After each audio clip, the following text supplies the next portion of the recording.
Hello students, carbon and compound में आज हमारा 4th लेक्चर है। पिछली वीडियो में हमने कोवलेंट बॉन्ड और उसके टाइप्स की बात की थी। अगर किसी स्टूडेंट ने पिछली वीडियोस नहीं देखी हो इस चैप्टर की, तो इसमें एक आई बटन है इसी वीडियो में, आप उसको अगर प्रेस करोगे तो आपको दोनों वीडियो के लिंक जो है वो दोनों तीनों जितनी भी वीडियोस बनी है उसके लिंक प्रोवाइड हो जाएंगे। उसी में हमने बात की थी सिग्मा और पाई बॉन्ड की। तो आज का जो हमारा टॉपिक है वो है सिग्मा और पाई बॉन्ड। तो कोवलेंट बॉन्ड जो है हमने कहा था कि वो फर्दर दो टाइप का और है, सिग्मा और पाई बॉन्ड। तो सिग्मा बॉन्ड क्या होता है? सिग्मा बॉन्ड जिसको हम रिप्रेजेंट करते हैं सिग्मा, इस सिंबल से इसको रिप्रेजेंट किया जाता है sigma bond. This bond is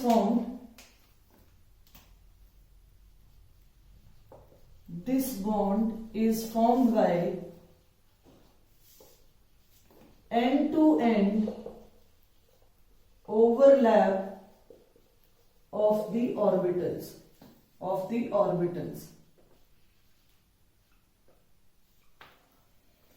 अब हमने 9 तक ऑर्बिट्स पढ़े हैं, ऑर्बिटल्स के बारे में भी मैक्सिमम स्टूडेंट्स पढ़ चुके हैं। तो शेल्स और सब शेल्स, हमने शेल्स पढ़े, KLMN शेल्स, और इसी तरह से SPDF ये सब शेल्स हैं। S का एक ऑर्बिटल है और P के 3 ऑर्बिटल होते हैं। इसी तरह D के 5 ऑर्बिटल्स होते हैं और F के 7 ऑर्बिटल होते हैं। यहां हमें बात करनी है सिग्मा और पाई बॉन्ड की, जिसके लिए हमें S और P ऑर्बिटल्स की रिक्वायरमेंट है। तो ये जो बॉन्ड है ये बनता है एंड टू एंड ओवरलैप से, और on the axis this bond is formed on the internuclear axis or on the internuclear axis, therefore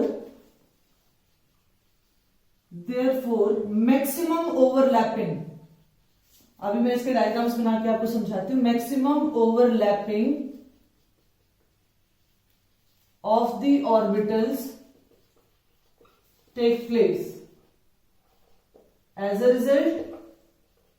result, it is a strong bond। जो सिग्मा बॉन्ड है ये कैसा बॉन्ड है? ये एक स्ट्रॉन्ग बॉन्ड है। It is formed between, किसके बीच में बनता है? S और S ऑर्बिटल के बीच में, P और P ऑर्बिटल के बीच में, S और P ऑर्बिटल के बीच में बनते हैं सिग्मा बॉन्ड। तो अब हम एग्जांपल लेते हैं। हमें पता है, अगर शेप्स के बारे में नहीं पता है तो मैं आपको बता दूं, S जो ऑर्बिटल है इसकी शेप जो है स्फेरिकल शेप का होता है। S जो है वो स्फेरिकल शेप का है। तो हमने कहा सिग्मा बॉन्ड जो है वो एंड टू एंड ओवरलैप से बनेगा। S हमने कहा S स्फेरिकल शेप का है और P जो है वो डम्बल शेप का है, डम्बल शेप्ड होता है। हम सभी ने पढ़ा है कि P के फर्दर 3 ऑर्बिटल होते हैं, PX, PY एंड PZ, और ये XYZ क्या है? ये एक्सिस है। यहां पर कोई एक्सिस नहीं है, स्फेरिकल शेप का है, तो हमारे पास आ गया S। और PX, PY, PZ की बात करें तो हम इसे समझने के लिए आप किसी भी रूम का कॉर्नर मान सकते हो, और रूम के कॉर्नर पे आप देखोगे तो आपको 3 साइड्स मिलेगी which are perpendicular to each other. तो उसी को दिखाने के लिए मैंने यहां पर, ये हमारे पास 3 एक्सिस आ गए। अगर हमने इंटरन्यूक्लियर एक्सिस जो है वो इसे इंटरन्यूक्लियर एक्सिस लिया है, तो जो बॉन्ड इस एक्सिस पर बनेगा वो बनेगा सिग्मा बॉन्ड। और ये दोनों एक्सिस कैसे? परपेंडिकुलर है, तो ये कैसे बनेगा? ये बनेगा, ये भी पाई बॉन्ड बनाएगा और ये भी पाई बॉन्ड बनाएगा। अब अगर हमने इंटरन्यूक्लियर एक्सिस को PZ माना है तो ये हमारे पास PX आ गया और ये क्या आ गया? PY आ गया। हम इसे PX मान सकते हैं इंटरन्यूक्लियर एक्सिस को। तो कहने का मतलब ये है कि आपका PZ जो है वो सिग्मा बॉन्ड बना सकता है, PX भी सिग्मा बॉन्ड बना सकता है, PY भी सिग्मा बॉन्ड बना सकता है। कौन बनाएगा? जो आपने इंटरन्यूक्लियर एक्सिस लिया, चाहे X हो, चाहे Y हो, चाहे Z हो, वो आपका सिग्मा बॉन्ड बनाएगा। लेकिन एज अ कन्वेंशन, अगर आप बुक्स में देखो तो एज अ कन्वेंशन हमने क्या कहा कि PZ जो है वो इंटरन्यूक्लियर एक्सिस हम मान लेते हैं। हमने मान लिया कि ये इंटरन्यूक्लियर एक्सिस है और बाकी दोनों को हमने परपेंडिकुलर मान रखा है। तो अगर हमने पीजेड को इंटरन्यूक्लियर एक्सिस मान रखा है, इसका मतलब जब आप सिग्मा बॉन्ड पढ़ते हो बुक्स में तो आपको वो कहता है पीजेड और पीजेड के बीच में सिग्मा बॉन्ड बनता है, पीएक्स और पीएक्स के बीच में पाई बॉन्ड बनता है, पीवाई और पीवाई के बीच में भी पाई बॉन्ड बनता है। लेकिन ये कोई फिक्स नहीं है कि हम किसे इंटरन्यूक्लियर एक्सिस माने, लेकिन एज अ कन्वेंशन बुक्स में या हमने मान रखा है कि हम पीजेड को इंटरन्यूक्लियर एक्सिस मान रहे हैं। किस शेप का है? डंबल शेप का होता है ये। तो यानी ये हमारे पास आ गया पीएक्स, और इसकी बात अगर हम कर रहे हैं तो ये क्या आ गया हमारे पास? पीजेड आ गया, और ये हमारे पास आ गया पीवाई। अब जो इंटरन्यूक्लियर एक्सिस पर है, यहां पर ये वाला जो है ये कैसा बॉन्ड बनाएगा? ये बनाएगा सिग्मा बॉन्ड। और ये दोनों बाकी जो परपेंडिकुलर है पीएक्स और पीवाई है, ये कैसे बॉन्ड बनाएंगे? ये भी पाई बॉन्ड बनाएगा और ये भी क्या बनाएगा? पाई बॉन्ड बनाएगा। मतलब पी के तीनों ऑर्बिटल में से एक ऑर्बिटल जो हमने इंटरन्यूक्लियर एक्सिस में लिया है वो सिग्मा बॉन्ड बनाएगा, और बाकी दोनों क्या बनाएंगे? वो पाई बॉन्ड बनाएंगे। अब अगर इनकी कॉम्बिनेशन देखें तो हमने कहा एस एस के बीच में, एस और पी के बीच में, पी और पी के बीच में। कन्वेंशन के तौर पे क्योंकि हमने जेड को इंटरन्यूक्लियर एक्सिस लिया तो मैं यहाँ पे क्या मेंशन कर सकती हूँ? पीजेड। लेकिन मैंने आपको क्लियर कर दिया है कि ये कोई फिक्स नहीं है, आप जिसे भी इंटरन्यूक्लियर एक्सिस मानेंगे उसी को लेके चलेंगे। तो एस और एस के बीच में सिग्मा बॉन्ड ये बना। ये ओवरलैपिंग कैसी है? एंड टू एंड ओवरलैप है, maximum part of the orbital combine हो रहे हैं, तो एस और एस के बीच में यहां पर बन गया सिग्मा बॉन्ड। अब अगर मैं बात करती हूँ पी और पी के बीच में, कि मैंने पी एक्सिस को, पी ऑर्बिटल को लिया है, ये मेरे पास आ गया पी, और इसी के साथ ही मैंने यहां पर भी ले लिया है पी, यानी ये पीजेड और पीजेड, क्योंकि कन्वेंशन के तौर पे हम इसको ले रहे हैं, एंड टू एंड ओवरलैप हो रहा है, तो इसको भी हम क्या कहेंगे कि ये क्या बना है? सिग्मा बॉन्ड बना है। और हमने कहा कि एस और किसके बीच में बन सकता है? पी के बीच में बन सकता है। तो यानी ये हुआ हमारा पीजेड, और ये क्या हुआ? एस और पीजेड, यानी एस और पी के बीच में, तो ये भी क्या बना? सिग्मा बॉन्ड बना। क्लियर है आप सभी को? अब बात करते हैं पाई बॉन्ड की। अब पाई बॉन्ड जो है वो कैसे बनता है? अभी हमने कहा ये सिग्मा बॉन्ड के बारे में बताया। पाई बॉन्ड हमने बताया कि पीएक्स पीएक्स के बीच में, पीवाई पीवाई के बीच में बनेगा। किस तरीके से?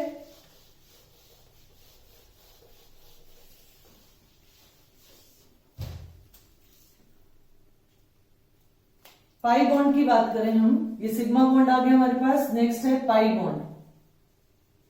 पाई बॉन्ड को हम इस तरह से रिप्रेजेंट करते हैं। पाई बॉन्ड कैसे बनता है? Pi bond is formed by side wise overlap. It is formed by side wise overlap of the orbitals. क्योंकि पार्शियल ओवरलैपिंग हो रही है, ड्यू टू पार्शियल ओवरलैपिंग, जब साइड वाइज ओवरलैप हो रहा है तो पार्शियली ओवरलैप हो रहे हैं, पार्शियल ओवरलैपिंग हो रही है, therefore it is weaker then sigma bond. ये सिग्मा बॉन्ड से क्या है? वीकर बॉन्ड है। किस तरीके से? अभी मैंने आपको परपेंडिकुलर एक्सिस बताए पाई के, पी ऑर्बिटल के। अब यहां पर कैसे होगा? साइड वाइज ओवरलैप होगा। मान लेते हैं ये पी एक्स है, ठीक है, और साथ में इधर आ गया P x of the another atom, ये आ गया। तो यहां ये जो ओवरलैप है ये क्या हो रहा है? ये साइड वाइज ओवरलैप हो रहा है। साइड वाइज ओवरलैप है, इंटरन्यूक्लियर एक्सिस पे ओवरलैपिंग नहीं हो रही है, तो कैसा है? पार्शियली ओवरलैप हो रहे हैं, और पार्शियल ओवरलैपिंग से ये जो बॉन्ड बना ये क्या कहलाएगा? पाई बॉन्ड कहलाएगा। ये चाहे पीएक्स और पीएक्स है, और चाहे पीवाई और पीवाई है। लेकिन एक बात ध्यान रखनी है, क्या? कि it is formed between px और पीएक्स के बीच में, या पीवाई और पीवाई के बीच में, क्योंकि हमने कन्वेंशन ले रखी है। ऐसा नहीं है कि पीएक्स और पीवाई को ओवरलैप करवा दो या पीवाई को पीएक्स के साथ ओवरलैप करवा दो, इस तरीके से ओवरलैपिंग नहीं होगी। तो पीएक्स के बीच में, पीवाई के बीच में कैसा बॉन्ड बनेगा? पाई बॉन्ड बनेगा। किस तरीके से बनेगा? साइड वाइज ओवरलैप से बनेगा। पार्शियल ओवरलैपिंग है, इसलिए कैसा बॉन्ड है? वीकर बॉन्ड है। इसको अगर समझना हो तो मैं आपको, मान लीजिए कि हमारे पास ये इंटरन्यूक्लियर एक्सिस है। अब यहां पर जो बॉन्डिंग होगी, जो ओवरलैपिंग होगी, ये हमारा बन गया सिग्मा बॉन्ड। अब दो ऑर्बिटल हैं और ये ऑर्बिटल जो है ये पार्शियली ओवरलैप कर रहे हैं at the perpendicular to each other. अब जब ओवरलैपिंग हुई, ये हमारे पास इंटरन्यूक्लियर एक्सिस है, तो यहां पर जो इलेक्ट्रॉन क्लाउड है, ये ओवरलैपिंग कैसे हुई? ये ओवरलैपिंग हुई पार्शियल ओवरलैपिंग है यहां पर। और इंटरन्यूक्लियर एक्सिस को अगर हम देखें तो यहाँ इलेक्ट्रॉन डेंसिटी है ही नहीं है। इलेक्ट्रॉन डेंसिटी कहां पर है? At the above of the plane, यानी इंटरन्यूक्लियर एक्सिस के अबव और इंटरन्यूक्लियर एक्सिस के बिलो। तो ये वाली जो बॉन्डिंग है, ये तो हमारी पाई बॉन्ड कहलाता है, और ये हमारा क्या कहलाता है? Sigma bond. किसी भी मॉलिक्यूल में सिग्मा बॉन्ड बनने से पहले पाई बॉन्ड नहीं बनता। सिग्मा बॉन्ड बनेगा तब जाके पाई बॉन्ड बनेगा।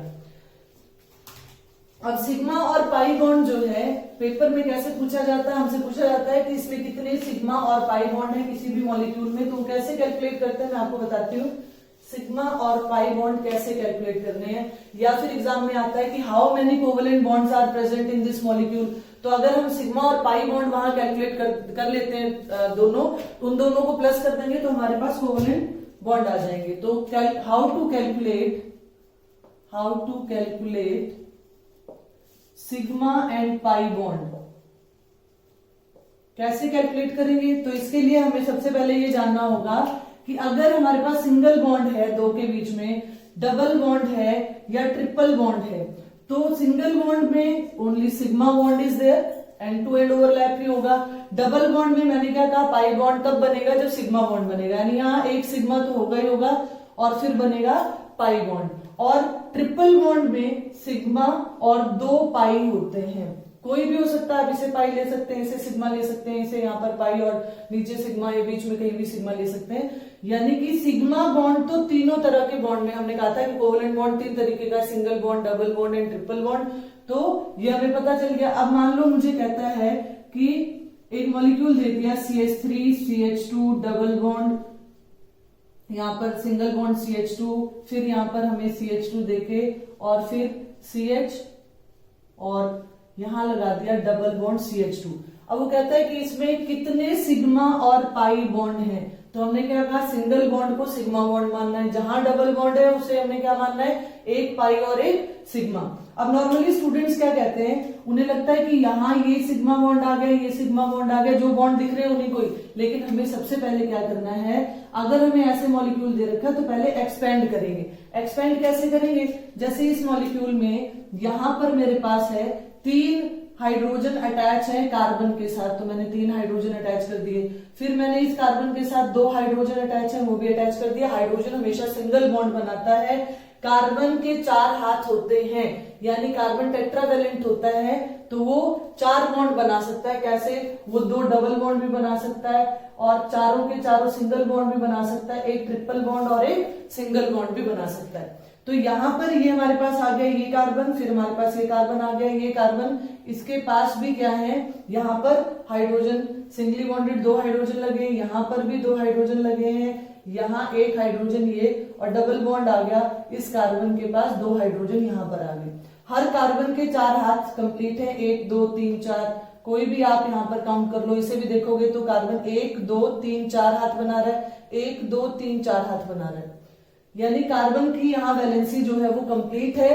अब इसके बाद अदरवाइज यहीं से आप काउंट करते तो आप कहते 1 2 3 4 और 5 सिग्मा बॉन्ड है, लेकिन इसमें कितने सिग्मा बॉन्ड है? देखें, single bond mean sigma bond 2 3 4 5 6 7 8 9 10 11 12 13 14 और 15 16 17, यानी यहां पर 17 सिग्मा बॉन्ड्स आ गए हमारे पास।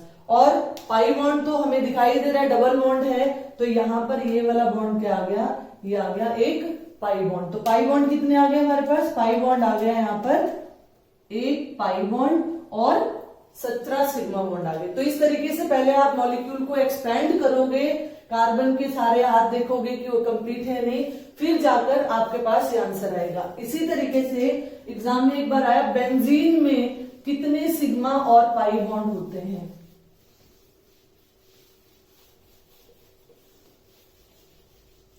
बेंजीन आगे अभी हमें नॉमेनक्लेचर भी करना है, वहां बहुत सारे ऑर्गेनिक कंपाउंड पढ़ेंगे। तो बेंजीन जो है, बेंजीन एरोमेटिक कंपाउंड है, इसकी पर्टिकुलर स्मेल होती है, फॉर्मूला होता है C6H6, साइक्लिक कंपाउंड है। हम इसको किस तरीके से ड्रॉ करते हैं, ये मेरे पास आ गया बेंजीन।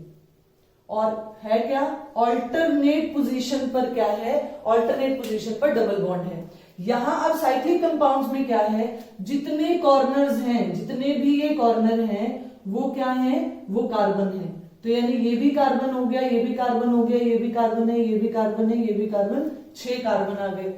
और कार्बन, अभी मैंने आपको क्या बताया, कार्बन के 4 हाथ होते हैं।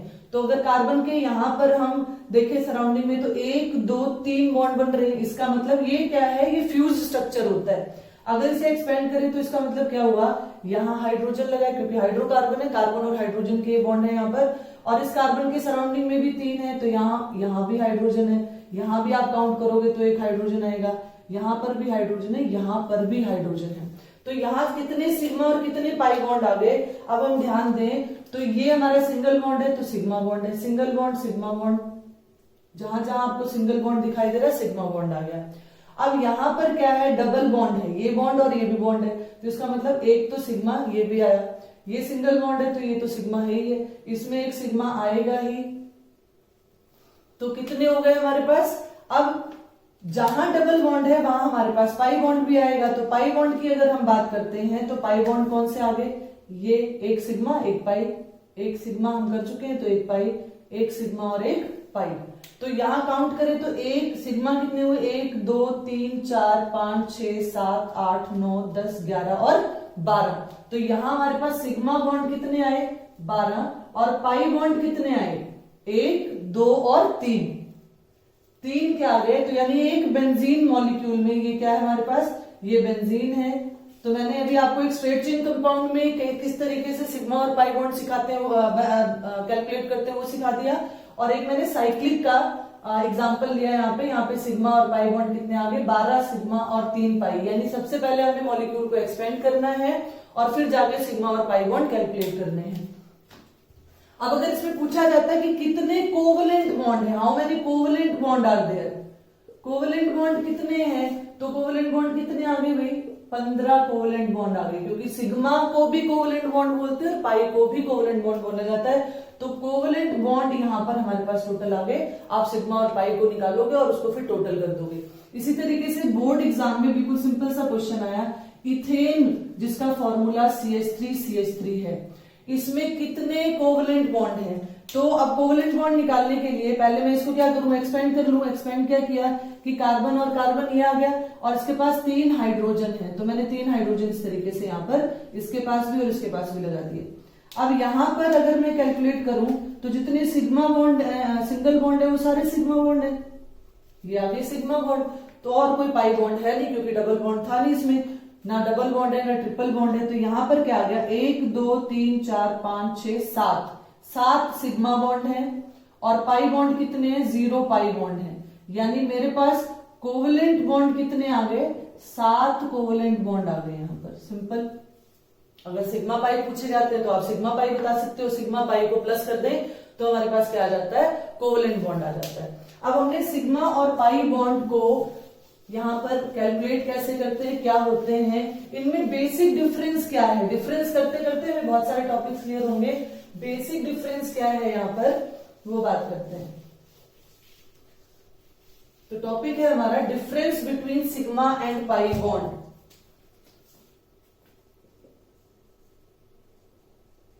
Difference between sigma and pi bond, इसमें इसकी रिएक्टिविटी कितनी है, कितनी अमाउंट ऑफ एनर्जी है, बॉन्ड लेंथ कितनी है, सारी बात आ जाएगी। तो अगर यहां पर मैं एक कॉलम बना लूं सिग्मा और पाई बॉन्ड के लिए, इधर मैं सिग्मा बॉन्ड के पॉइंट्स लिखती रहती हूँ, सिग्मा बॉन्ड, और ये आ गया मेरे पास पाई बॉन्ड। सबसे पहले हमने क्या बात कही कि सिग्मा बॉन्ड किससे बनता है, it is formed by end to end overlap of the orbital. End to end overlap orbital के एंड टू एंड ओवरलैप से बना। ये कैसे बना, साइड वाइज ओवरलैप से बना ऑफ द ऑर्बिटल। अब क्योंकि मैक्सिमम ओवरलैपिंग, यहां पर क्या हुई, maximum overlapping of the orbital हुआ है, ऑफ द ऑर्बिटल, और यहां क्या हुई है, पार्शियल ओवरलैपिंग हुई है, partial overlap of the orbital, overlap of the orbital, partially overlap हुए हैं। और नेक्स्ट अगर हम बात करें तो ये किसके बीच में बनता है, it is formed between S S, S P, P और पी।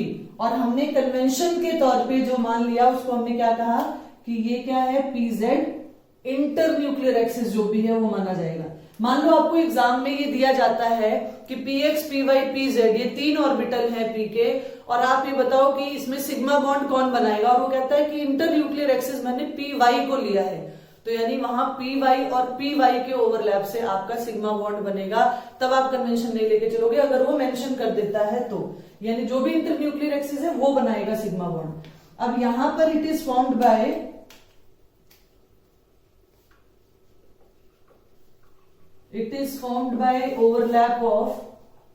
overlap of px और py, जो परपेंडिकुलर एक्सिस है वो आपस में क्या करेंगे, वो पाई बॉन्ड बनाएंगे। और ये कैसा होगा, क्योंकि इसमें मैक्सिमम ओवरलैपिंग हो रही है, it is a strong bond. कैसा बॉन्ड है, स्ट्रॉन्ग है। और ये कैसा है, इट इज वीक बॉन्ड। ये कैसा है, वीक बॉन्ड है। और क्योंकि ये स्ट्रॉन्ग बॉन्ड है तो क्या होगा, it does not react fastly या less reactive, it is less reactive. यानी जो सिग्मा बॉन्ड है, जब आगे हम केमिकल प्रॉपर्टीज करेंगे कार्बन कंपाउंड्स की तो हम देखेंगे सिग्मा बॉन्ड कैसा है, कम रिएक्टिव है, और पाई बॉन्ड कैसा है, it is reactive in nature, reactive in nature. क्योंकि इसको तोड़ने के लिए कम एनर्जी लगानी पड़ती है, वीक बॉन्ड है, इसलिए इसकी रिएक्टिविटी क्या है, ज्यादा है। तो एनर्जी की अगर हम बात करें यहां पर, तो एनर्जी क्या आएगी हमारे पास,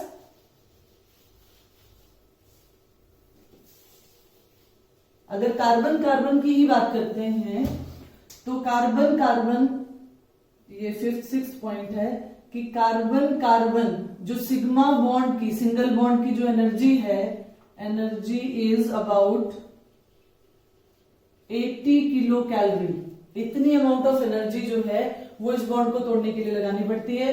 और अगर इसकी बात करें तो जो पाई बॉन्ड है, कार्बन कार्बन का जो पाई बॉन्ड बनता है, carbon carbon pi bond, energy जो है वो कितनी है, अप्रॉक्स 65 किलो कैलोरी। इतनी किलो कैलोरी जो है इसमें, यानी एनर्जी किसकी ज्यादा है, इसकी, इसीलिए क्या है, लेस रिएक्टिव है, इसे तोड़ने के लिए ज्यादा एनर्जी की रिक्वायरमेंट पड़ती है। अब इलेक्ट्रॉन क्लाउड की बात करें तो sigma, molecular orbital of sigma bond have single electron cloud. इसके पास क्या है, सिंगल इलेक्ट्रॉन क्लाउड होता है। क्यों, क्योंकि हमने कहा इंटर न्यूक्लियर एक्सिस पर, यानी यहां जो इलेक्ट्रॉन क्लाउड है वो कहां पर होगा, ये इलेक्ट्रॉन क्लाउड कहां पर होगा, वो nuclear axis, internuclear axis पर ही होगा, यानी सिंगल इलेक्ट्रॉन क्लाउड है। और अगर हम बात करते हैं पाई बॉन्ड की तो it has 2 electron cloud, 2 electron cloud है, electron cloud above the axis and below the axis। हमने कहा था साइड वाइज ओवरलैप से बना है, ये इंटर न्यूक्लियर एक्सिस है, यानी यहां पर भी इलेक्ट्रॉन डेंसिटी है और यहां पर भी क्या इलेक्ट्रॉन डेंसिटी, तो क्या आ गया, इसके 2 इलेक्ट्रॉन क्लाउड हुए। अब जो इलेक्ट्रॉन क्लाउड है, यहां जो इलेक्ट्रॉन क्लाउड की अगर हम बात करें तो यहां पर इलेक्ट्रॉन डेंसिटी जो है, electron density is maximum at internuclear axis या along the axis, internuclear axis, और इसको हम और क्या बोल देते हैं, अलोंग द एक्सिस। अभी हमने बात की कि इंटर न्यूक्लियर एक्सिस में मैक्सिमम इलेक्ट्रॉन डेंसिटी है, और यहां पर क्या होगा, यहां पर 0 इलेक्ट्रॉन डेंसिटी है, 0 इलेक्ट्रॉन डेंसिटी कहां पर, ऑन द एक्सिस और along the axis, along the axis, और इसकी इलेक्ट्रॉन डेंसिटी क्या है, above and below the axis जो है वो यहां पर मैक्सिमम पाई जाती है, और अलोंग द एक्सिस क्या है, यहां 0 है। अब इनके नेचर की बात करें तो जो सिग्मा बॉन्ड होता है, जो इसके इलेक्ट्रॉन्स है जो सिग्मा बॉन्ड में पार्टिसिपेट करते हैं, they are localized. The sigma electrons are localized, क्योंकि मैक्सिमम ओवरलैपिंग होती है, इंटरन्यूक्लियर एक्सिस पर है, तो ये क्या है, लोकलाइज्ड है। और जो पाई इलेक्ट्रॉन्स हैं, पाई इलेक्ट्रॉन्स आर डीलोकलाइज्ड। ये कैसे हैं, डीलोकलाइज्ड हैं, यानी फिक्स नहीं है, मोबाइल इलेक्ट्रॉन्स कहते हैं इन्हें, they are known as mobile electrons. अब अगर बात करें रोटेशन की, तो सिग्मा बॉन्ड के along sigma bond free rotation take place क्यों, क्योंकि इंटरन्यूक्लियर एक्सिस पे इलेक्ट्रॉन डेंसिटी है, तो यहां क्या हो सकता है, यहां फ्री रोटेशन हो सकती है। लेकिन पाई बॉन्ड में क्या है, पाई बॉन्ड में above and below the axis जो है इलेक्ट्रॉन क्लाउड है, तो यहां फ्री रोटेशन जो है वो पॉसिबल नहीं है। तो यहां पर क्या है, free rotation is not possible, यहां पर फ्री रोटेशन जो है वो पॉसिबल नहीं है।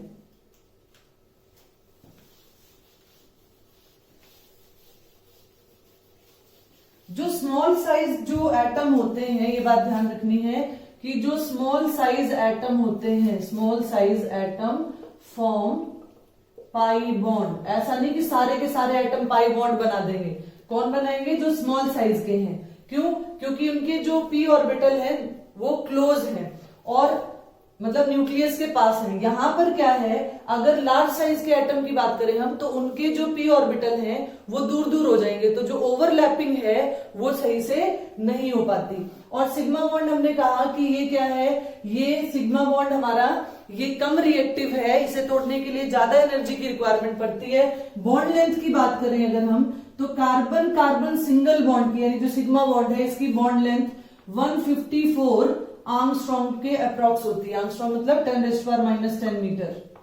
और अगर हम बात करते हैं कार्बन कार्बन डबल बॉन्ड की या कार्बन कार्बन ट्रिपल बॉन्ड की, तो इसका जो साइज है, जो इसकी बॉन्ड लेंथ है, ये 134 आर्मस्ट्रॉन्ग, और ये हमारे पास 120 आर्मस्ट्रॉन्ग यानी ट्रिपल बॉन्ड के लिए। यानी जो पाई बॉन्ड है, पाई बॉन्ड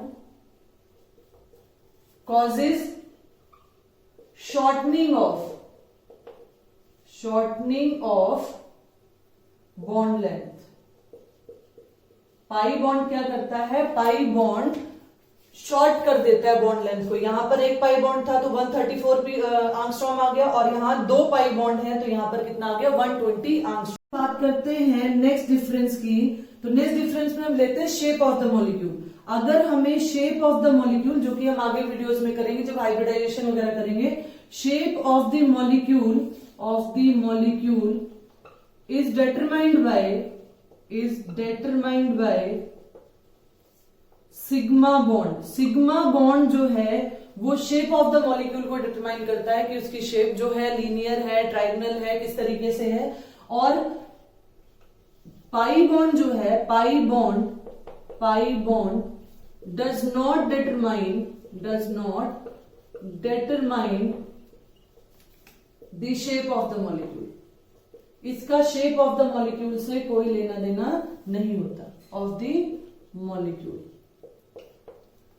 तो इस वीडियो में हमने सिग्मा और पाई बॉन्ड को काफी हद तक इलेबोरेट करने की कोशिश की है। नेक्स्ट वीडियो में हम बात करेंगे allotropic forms of carbon. I hope ये वीडियो आपको पसंद आई होगी। इसे लाइक करें, शेयर करें, न्यू व्यूअर्स जो है सब्सक्राइब करें। Thank you, have a nice day.